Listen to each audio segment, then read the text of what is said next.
The Safavids by the time of their rise were Azerbaijani-speaking, although they also used Persian as a second language. The language chiefly used by the Safavid court and military establishment was Azerbaijani, but the official language of the empire, as well as the administrative language of correspondence, literature and historiography, was Persian.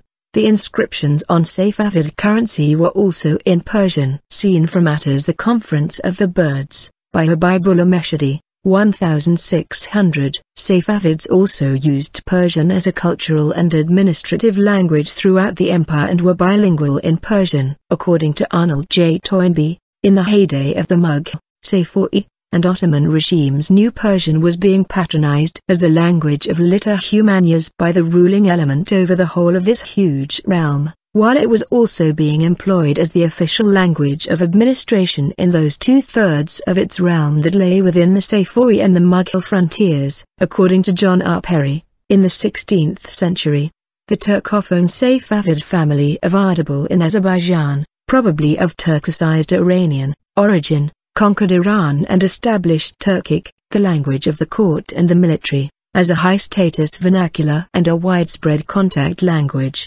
influencing spoken Persian, while written Persian, the language of high literature and civil administration, remained virtually unaffected in status and content. According to Zabiullah Safa, in day-to-day affairs, the language chiefly used at the Safavid court and by the great military and political officers, as well as the religious dignitaries, was Turkish, not Persian, and the last class of persons wrote their religious works mainly in Arabic. Those who wrote in Persian were either lacking in proper tuition in this tongue, or wrote outside Iran and hence at a distance from centers where Persian was the accepted vernacular, endued with that vitality and susceptibility to skill in its use which a language can have only in places where it truly belongs. Prince Muhammad Bek of Georgia by Reza Abbasi, 1620. According to E. A. Xato et al., a specific Turkic language was attested in Safavid Persia during the 16th and 17th centuries,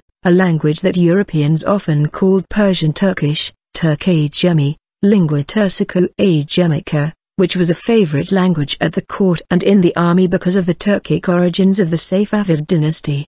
The original name was just Turkey, and so a convenient name might be Turki-Asemi. This variety of Persian Turkish must have been also spoken in the Caucasian and Transcaucasian regions, which during the 16th century belonged to both the Ottomans and the Safavids, and were not fully integrated into the Safavid Empire until 1606. Though that language might generally be identified as Middle Azerbaijanian, it's not yet possible to define exactly the limits of this language, both in linguistic and territorial respects. It was certainly not homogeneous. Maybe it was an Azerbaijani-Ottoman mixed language, as Beltades, 1967-161. States for a translation of the Gospels in Georgian script from the 18th century. According to ruler Jurdi Abisab, although the Arabic language was still the medium for religious scholastic expression, it was precisely under the Safavids that hadith complications and doctrinal works of all sorts were being translated to Persian. The Amali,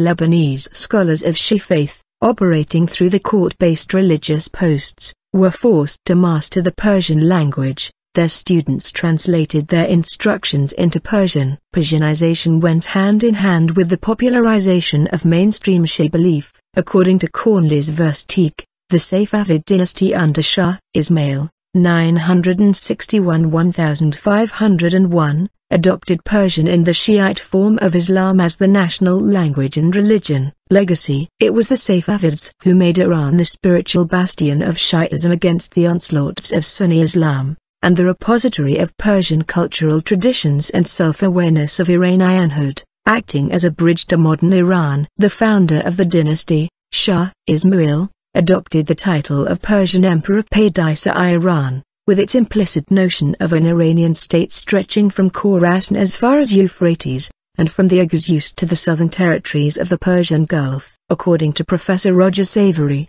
in a number of ways the Safavids affected the development of the modern Iranian state. First, they ensured the continuance of various ancient and traditional Persian institutions, and transmitted these in a strengthened, or more national, form. Second, by imposing Ithno-Ashari Shia Islam on Iran as the official religion of the Safavid state, they enhanced the power of mujtahids. The Safavids thus set in train a struggle for power between the turban and the crown, that is to say, between the proponents of secular government and the proponents of a theocratic government. Third, they laid the foundation of alliance between the religious classes, ulama, and the bazaar, which played an important role both in the Persian constitutional revolution of 1905 to 1906, and again in the Islamic Revolution of 1979. Fourth, the policies introduced by Shah Abbasi conduced to a more centralized administrative system,